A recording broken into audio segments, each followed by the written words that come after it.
Marks angles স্কুলে আপনাদের সবাইকে স্বাগত।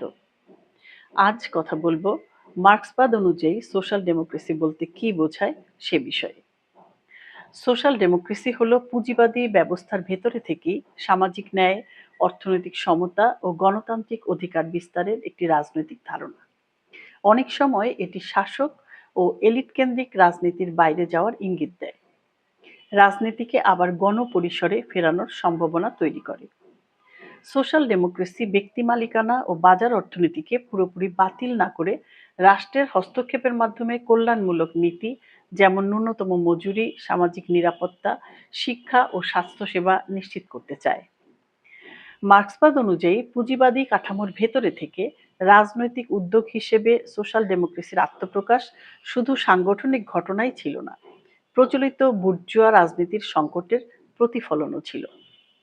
মার্ক্সবাদ অনুযায়ী প্রথমত, সোশ্যাল ডেমোক্রেসি স্বল্প মেয়াদে পুঁজিবাদকে কিছুটা মানবিক করে কিছু গণতান্ত্রিক ও সামাজিক অধিকার রক্ষা করতে পারে, কিন্তু দীর্ঘমেয়াদে এটি পুঁজিবাদী রাষ্ট্রের সীমা অতিক্রম করতে পারে না। দ্বিতীয়ত, সোশ্যাল ডেমোক্রেসিতে শ্রেণী বিশ্লেষণের অনুপস্থিতি থাকতে পারে। সোশ্যাল ডেমোক্রেসি শ্রেণী সংগ্রামের ফলে শ্রেণী সমঝোতার রাজনীতিকে উৎসাহিত করে। সোশ্যাল ডেমোক্রেসি শ্রমিক শ্রেণীকে বিপ্লবী বিষয় থেকে সংস্কারমুখী ভোটারে রূপান্তরিত করে। এভাবে সোশ্যাল ডেমোক্রেসি শেষ পর্যন্ত পুঁজির আধিপত্য টিকিয়ে রাখার কাজে ব্যবহৃত হতে পারে। সোশ্যাল ডেমোক্রেসিতে রাষ্ট্র ক্ষমতার প্রশ্নে অস্পষ্টতা থাকতে পারে। শুধু তাই নয়, শ্রমিক, কৃষক, নিম্ন মধ্যবিত্ত বনাম পুঁজিপতি ও রাষ্ট্র এই দ্বন্দ্ব স্পষ্ট না থাকায় সোশ্যাল ডেমোক্রেসি জনতুষ্টিবাদে পরিণত হয়ে ওঠার ঝুঁকি থাকে। তৃতীয়ত, সোশ্যাল ডেমোক্রেসি সাম্রাজ্যবাদী বিশ্ব ব্যবস্থার সঙ্গে অনেক ক্ষেত্রে আপোস করে। চতুর্থত, এটি মধ্যবিত্ত নৈতিক রাজনীতির ফাঁদে আটকে যেতে পারে।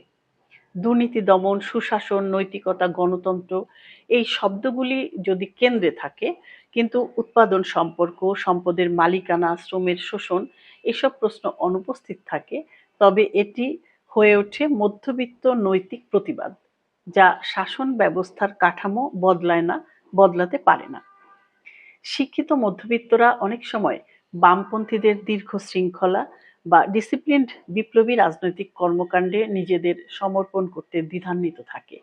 অনেক সময় ভয় পায়, এর ভবিষ্যৎ নিয়ে তারা সংশয়ে থাকে। আবার পুঁজিবাদের নব্য উদারতাবাদেও তারা অসন্তুষ্ট থাকে।